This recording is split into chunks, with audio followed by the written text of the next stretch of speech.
Depende. Un espacio para hablar de salud desde diferentes puntos de vista. Todos los sábados una cita obligada con invitados especiales y una activa participación de la audiencia. Conduce el médico infectólogo Jorge Calderón. Sábados a las 10 por AM 550 y 24/7 Noticias. El doctor Luis es coordinador. Perdón que yo, como nos conocemos, Luis, de fuera del trabajo, de tu trabajo, el doctor Luis Pianciola es coordinador del área de investigación del Laboratorio Central. Es así, vos corregime, ¿eh? Sí, es así. Coordino las actividades de investigación y de desarrollo del Laboratorio Central. Bien. Luis, nosotros hoy, bueno, también tenemos que, otro aviso parroquial, tenemos que, bueno, hoy es el Día del Locutor, vamos a saludar a todos los locutores, nosotros estamos usurpando este lugar, no somos locutores, la intención, bueno, saludar a todos los compañeros locutores, a las compañeras locutoras de la empresa de Prima Multimedios, sobre todo a nuestra amiga Carmen, que vamos a hacer una breve introducción, Luis, porque uno lo que encuentra en la consulta o en las preguntas que nos hacen en la semana es lo mismo un virus que una bacteria, es todo igual. Vamos a tratar de diferenciarlo. Tenemos el audio de nuestra compañera Carmen que nos va a tratar de dar una introducción y después corregimos. ¿Te parece, Luis? Perfecto. Adelante. Diferencias entre virus y bacterias. Los virus no pueden vivir por sí mismos.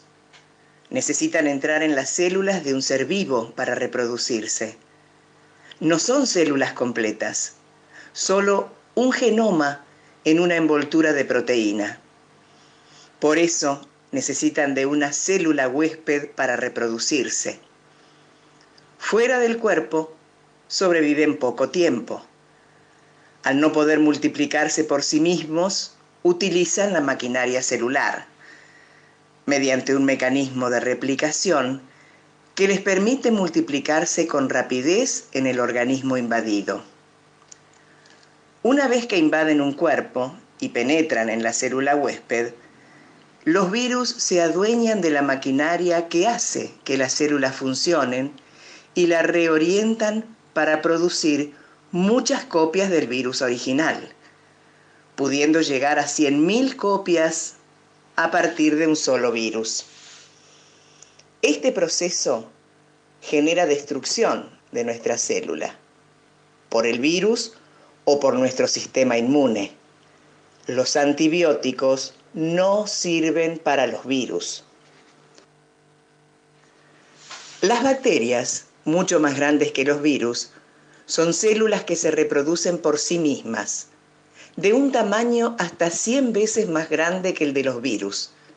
Se pueden ver con un microscopio óptico y crecen en cultivos habituales. Tienen pared celular y estructura interna como la de cualquier otra célula. Antes de que una célula bacteriana pueda dividirse, copia su genoma, tras lo cual, de la célula madre se forman 2 células hijas que a su vez también pueden dividirse.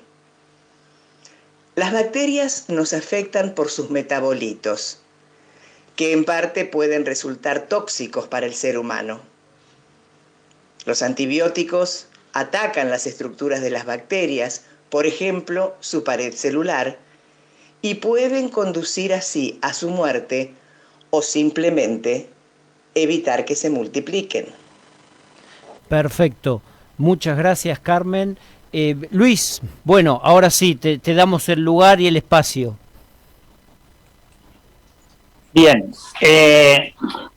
Sí, me parece válido hacer la diferenciación entre virus y bacterias porque es algo que muchas veces se confunde y en resumidas cuentas una bacteria es una organización celular, en cambio un virus es subcelular, está por debajo de la organización celular, es mucho más simple que una célula, a pesar de la complejidad que sabemos también tienen los virus.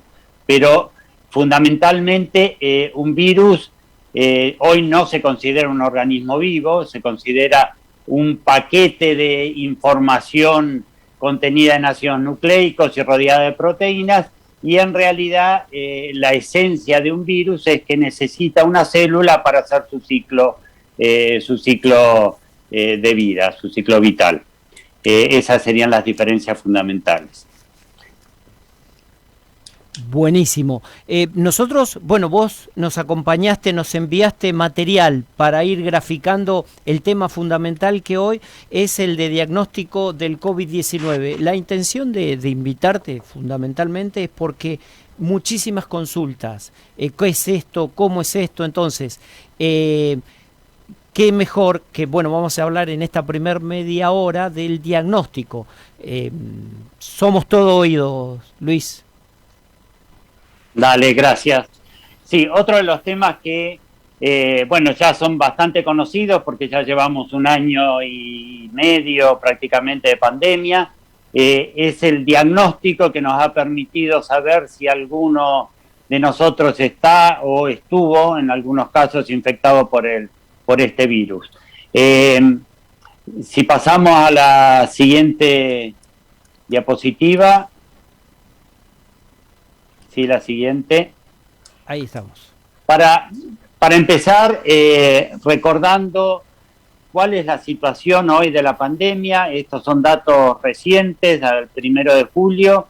Hay en el mundo 182 millones de casos confirmados, aunque es probable o muy probable que sean muchos más casos, pero confirmados hay 182 millones, o sea, 182 personas que se han infectado y que están confirmadas por alguna metodología de laboratorio, y cerca de 4 millones de muertos causados por este virus.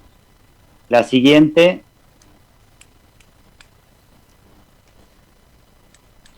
Las áreas más afectadas, como se puede ver acá, son las Américas, es el continente más afectado del mundo.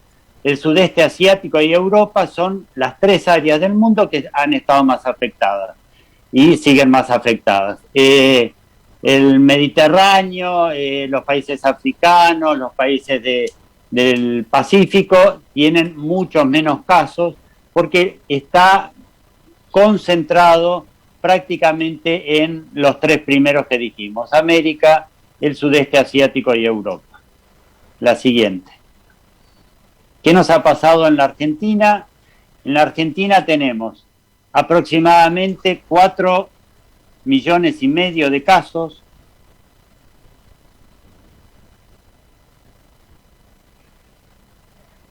$4,5 millones de casos confirmados. La siguiente. Y en Neuquén, que es una de las provincias que ha estado más afectada a lo largo de la pandemia, tenemos un total de aproximadamente 100.000 casos totales de personas contagiadas, con un total de 1.900 fallecidos. Esta es la situación, como vemos, es global, afecta a todo el mundo, por eso es una pandemia y ha afectado fuertemente a todo el mundo, fuertemente a nuestro país y también fuertemente a nuestra provincia. La siguiente. ¿Cómo hacemos el diagnóstico de un virus? En general, el diagnóstico de un virus utiliza muchísimas herramientas y no todas de ellas se aplican de la misma forma a todos los virus. Hay virus que se pueden diagnosticar utilizando la detección de anticuerpos, que es la respuesta que produce el virus en un organismo, y hay virus en que la detección de anticuerpos no da suficiente información, como es el caso de este virus del SARS-CoV-2, como ya lo vamos a ver. Hay múltiples metodologías y algunas de ellas son las que aplicamos para el diagnóstico de este virus. La siguiente.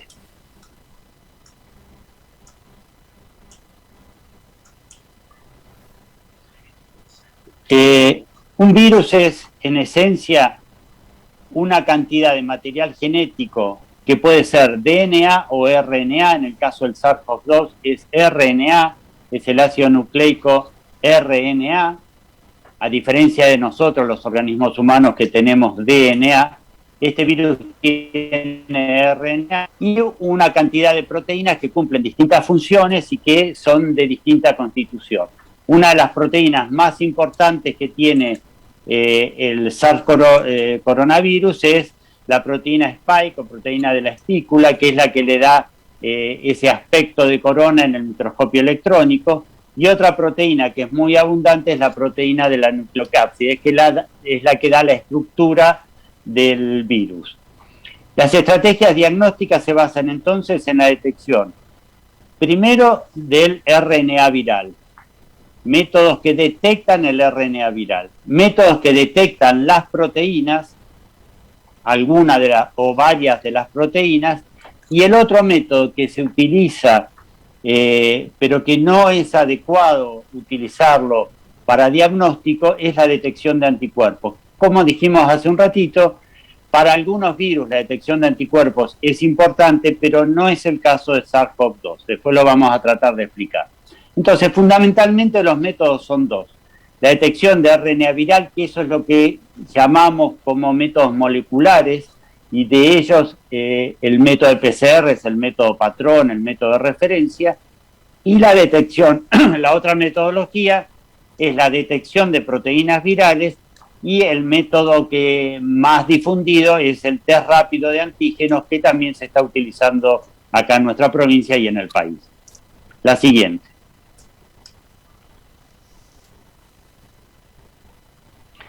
Los métodos moleculares no es el único, la PCR real time, o como se la conoce también como qPCR. La Q viene de cuantitativa, que se utiliza como para cuantificar virus o bacterias. No es el único método molecular, pero es el más difundido y es en el que tenemos mucha experiencia, por eso es lo que más se utiliza en diagnóstico. La PCR fue creada en el año 1983, o sea, ya tenemos más de 35 años, 38, cerca de 40 años de utilización de PCR como diagnóstico, y la PCR real time se empezó a utilizar en diagnóstico, que es una metodología un poco mejorada de la PCR original, se empezó a utilizar en diagnóstico en la década del 90. Tenemos mucha experiencia en la utilización de PCR y por eso, además de las cualidades intrínsecas de la metodología, por eso la utilizamos mucho en diagnóstico, porque conocemos sus puntos fuertes y también las debilidades que tiene la metodología. Entre las ventajas que tiene la PCR real time, bueno, primero es que es el método de referencia. El método que tiene el mejor desempeño para este y para muchos otros virus es la PCR, y especialmente dentro de ella la PCR real time. Tiene muy alta sensibilidad, la más alta sensibilidad dentro de los métodos diagnósticos que hoy se están utilizando. Esto quiere decir que tiene muy pocos falsos negativos, es decir, que nos permite detectar la mayor parte de la gente que está infectada, como positivo. Además tiene muy alta especificidad, eso quiere decir que cuando lo detectamos como positivo, decimos, este paciente es positivo, tiene muy altas chances de ser un verdadero positivo, o sea, tenemos altas chances de no equivocarnos. No tiene falsos positivos o tiene muy pocos falsos positivos.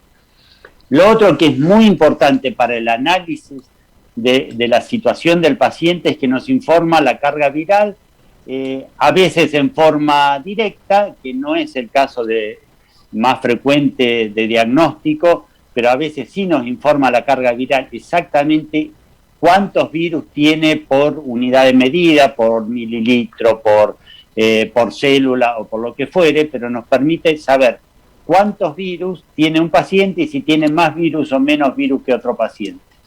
A veces esta medida no es en forma directa, sino que es en forma indirecta, que son los métodos que estamos utilizando ahora, que nos permite tener no un número exacto de la cantidad de virus, sino una idea de la cantidad de virus que tiene, y eso lo llamamos carga viral.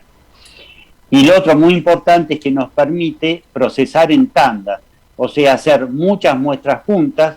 Hay equipos que permiten hacer hasta 96 muestras juntas, otros equipos permiten hacer hasta 500, entre 500 y 600 muestras todas juntas, pero esta cualidad de poder hacer muchas muestras juntas es un valor agregado a la metodología. Y sí, tiene algunas desventajas la metodología.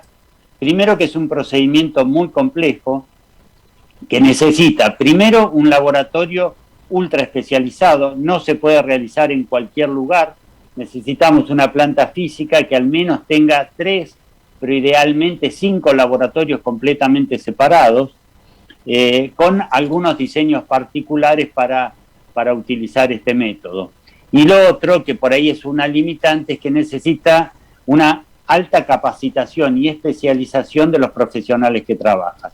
Es una metodología muy compleja, que tiene, como dijimos, muy alta sensibilidad y especificidad, pero una de las ventajas es que no todos los laboratorios están capacitados para hacer una PCR, y no todos los profesionales lo pueden hacer sin una capacitación específica.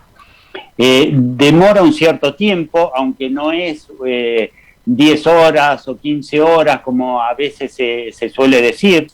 Una PCR optimizada, que funciona bien, que no trajo ningún problema, se resuelve en aproximadamente 2 horas de trabajo total. Algunos métodos requieren un poco más, son un poco más lentas, pero podrá ser 3 horas. Por ahí se puede demorar un poco más porque uno tiene que juntar una cierta cantidad de muestras para alargar lo que comentábamos recién, una tanda de virus. A lo mejor largamos 50 muestras, entonces tenemos que juntar 50 muestras para alargarlas todas juntas. Pero nuestra experiencia actualmente en el laboratorio central, la demora desde que entra una muestra para PCR es de aproximadamente 10 horas. O sea que, como mucho, una PCR que ingresa en horarios normales es resuelta en el día en el laboratorio. Y otra de las desventajas que tiene la metodología es que es relativamente cara. Es de los métodos que utilizamos para diagnóstico el método más caro. Y todos los métodos diagnósticos para virus son caros, y la PCR está a la cabeza de esos costos. ¿Por qué es tan ventajosa la PCR? ¿Por qué tiene tanta sensibilidad? Porque la PCR tiene un paso en el que se amplifica, eso quiere decir que se hacen copias de un virus hasta 1.000 millones de veces. O sea, de un virus hacemos, en realidad es del ácido nucleico, del ARN del virus, hacemos 1.000 millones de copias de ese ARN, entonces ahí tenemos una cantidad importante y nos resulta fácil detectar esa cantidad de virus. Si no lo amplificáramos, tendríamos que tener un método ultra super sensible, que en realidad no existe, para detectar una copia. Entonces, ahora lo que hacemos después de una PCR es tener 1.000 millones de copias de cada partícula viral, y eso nos facilita la detección. Por eso es que es tan sensible y es el método más sensible que existe para el diagnóstico. Pero bueno, eso acarrea también las dificultades en la metodología. La siguiente.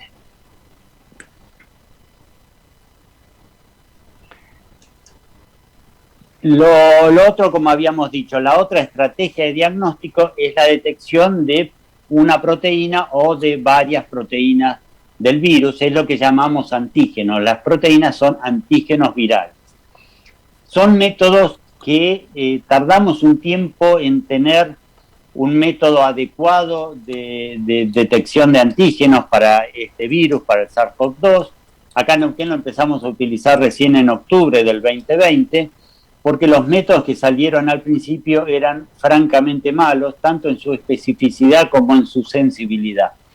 Pero a partir de octubre empezaron a ver en el mercado métodos mucho mejor elaborados, con un desempeño mucho más adecuado, y además adecuadamente probados, que nos demostraban que podían ser aplicados al diagnóstico. Por eso no lo tuvimos de entrada y de entrada nos arreglamos con PCR. Tienen muchas ventajas los test rápidos de antígenos. Primero que son métodos sencillos, se pueden hacer en cualquier laboratorio, no necesitan un laboratorio con una planta física especialmente diseñada. Se pueden hacer en cualquier ámbito con cuidados mínimos.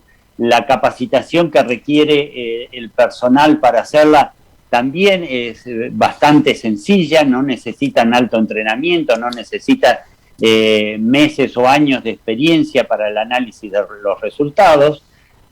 Son test que se resuelven rápidamente, entre 10 y 20 minutos o 30 minutos como máximo. Los que están en el mercado y que tienen buen desempeño, tenemos un resultado.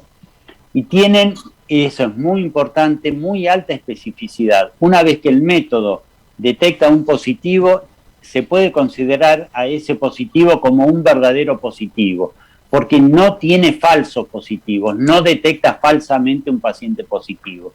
El que da positivo por test rápido de antígenos es un verdadero positivo.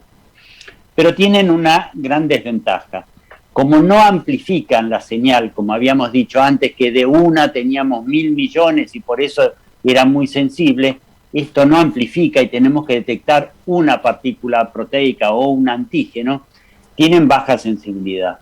Y eso quiere decir que un negativo por test rápido no nos confirma que el paciente no esté infectado y hay que sí o sí procesarlo por PCR. La otra dificultad que tiene la metodología es que no informa la carga viral. O sea, no podemos relacionar la cantidad de virus que tiene el paciente con el resultado. Siempre es positivo o negativo. El positivo lo consideramos infectado, el negativo sí o sí tiene que ir a PCR. La que sigue. Luis, nosotros tenemos, no sé si escuchaste la señal horaria, eso quiere decir que tenemos sí, una breve interrupción. ¿Podemos y seguimos en 5 minutos? No hay problema. Mil disculpas, pero viste, la señal horaria nos marca que son las 10:30 de la mañana y tenemos que ir a una pausa. Hacemos la pausa y seguimos. Dale. Ningún problema. Dale, y a eso seguimos. te paso la otra clave del Zoom para continuar, porque esta se nos va a terminar. Adelante, Fabián, gracias. Depende. Un espacio para hablar de salud desde diferentes puntos de vista. Todos los sábados una cita obligada con invitados especiales y una activa participación de la audiencia. Conduce el médico infectólogo Jorge Calderón. Sábados a las 10 por AM 550 y 24/7 Noticias.